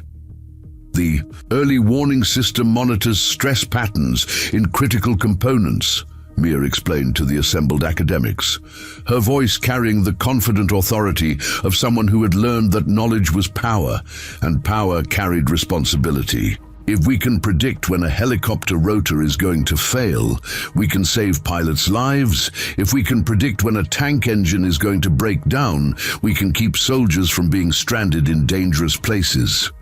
Professor Margaret Chen, the department head who had initially been skeptical about admitting such a young student, now watched with undisguised admiration as Mia fielded technical questions that would challenge graduate students. The girl's intuitive understanding of mechanical systems had been enhanced by formal education, but her drive to prevent the kind of equipment failures that had killed her father remained the motivating force behind every project she undertook. "Miss Hawkins, how did you develop the algorithm that processes the stress pattern data?" "My daddy's notes helped a lot," Mia replied, unconsciously touching the Navy SEAL badge that still hung around her neck. "He wrote down ideas about how machines tell you when they're getting sick, you just have to know how to listen. And Mr. Christopher taught me about computer programming so I could teach the computer how to listen too." Christopher felt the familiar mixture of pride and humility that accompanied any mention of his role in Mia's development. The relationship that had begun with a chance encounter in a repair shop parking lot had evolved into something that transcended mentor and student, becoming a bond between two people united by loss and strengthened by purpose. Rachel entered the laboratory carrying a folder of documents that Christopher recognized as relating to the Hawkins Foundation, the non-profit organization. They had established to provide educational support for children of fallen military personnel. What had started as a scholarship fund had grown into a comprehensive program that identified exceptional young people and provided them with opportunities that honored their parents' sacrifice while nurturing their individual talents. The foundation board-approved funding for 15 new scholarships, Rachel announced, her voice carrying the satisfaction of someone who had transformed personal tragedy into systematic change, including 3 children whose parents were killed in training accidents involving defective equipment. The irony wasn't lost on any of them. Blackwater Ridge Defense Systems had been disbanded and its assets liquidated, with the proceeds funding programs that supported the families of soldiers they had betrayed. What had been designed as a mechanism for corporate profit had become a source of healing and opportunity for military children who might otherwise have been forgotten by institutional indifference. Diego Santos appeared in the laboratory doorway, his expression mixing amusement with respect as he observed Mia's academic presentation. The former army mechanic had become the Foundation's technical advisor, using his practical experience to identify programs that would have real-world impact rather than serving as mere symbolic gestures. "Boss, you're gonna want to see this," Diego said, holding up his phone to display a news article. Pentagon just announced the new equipment safety protocols: mandatory independent testing, real-time monitoring systems, whistleblower protections for anyone who reports defects. The regulations that had emerged from congressional hearings and criminal prosecutions represented the most significant overhaul of military procurement in decades. More importantly, they embodied the principles that Alex Hawkins and James Wong had died defending: that the safety of American soldiers was more important than corporate profits, that truth was more valuable than convenience, and that institutional accountability was essential to maintaining public trust. Any word on the international response? 3 NATO countries have adopted similar protocols. Apparently, the idea that defense contractors should actually be held responsible for the safety of their equipment is catching on. Christopher smiled at the global impact of their local fight for justice. The corruption they had exposed in Texas had prompted reforms that would protect soldiers around the world, ensuring that the legacy of 2 murdered investigators would extend far beyond their immediate families.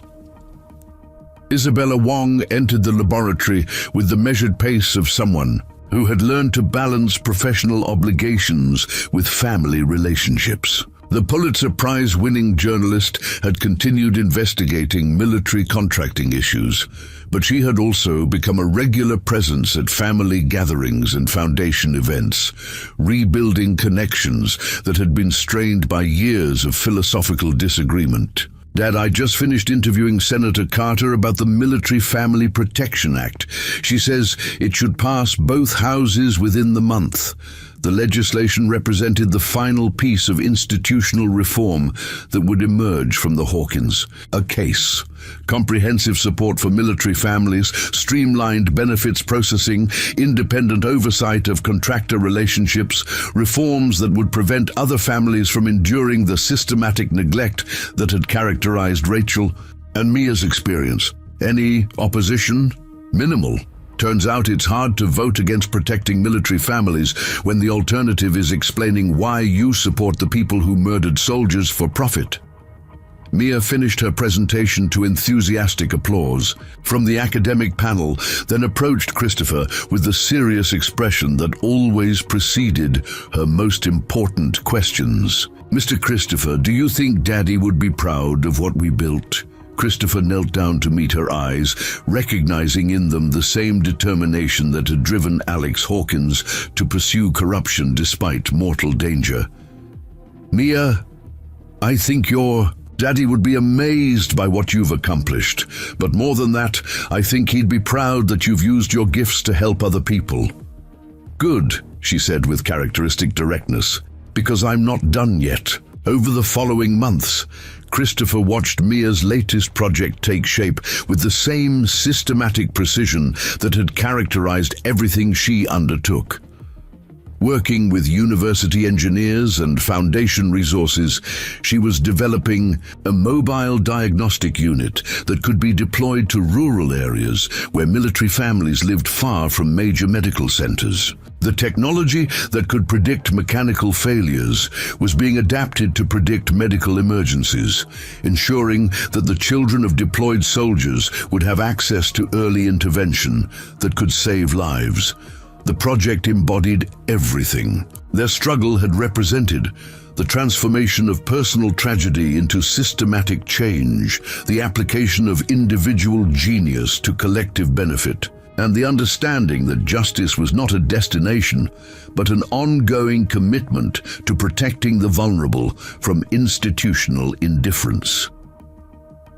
Roy Campbell joined them for the project's final presentation, his weathered face reflecting the satisfaction of someone who had witnessed extraordinary events unfold in the most ordinary circumstances. The owner of Lone Star Auto Repair had become an unofficial advisor to the foundation, helping identify practical applications for the technologies that emerged from Mia's remarkable mind.